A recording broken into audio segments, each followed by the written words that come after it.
तो hello guys, क्या होगा अगर किसी बंदे का शॉटगन चलाने का कीड़ा मिटा दो तो उससे पहले ये स्प्रे चेक करो। तो गाइस, स्प्रे थोड़ा सा भी अच्छा लगा हो तो एक लाइक और एक सब्सक्राइब कर देना याद से।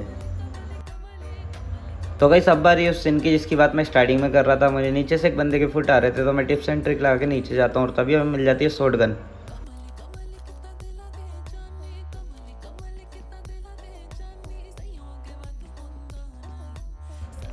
और शॉटगन उठाने के बाद गाइस मैं लेने लगा था टीपीपी। तो आओ इस बंदे की चुल मिटाते हैं।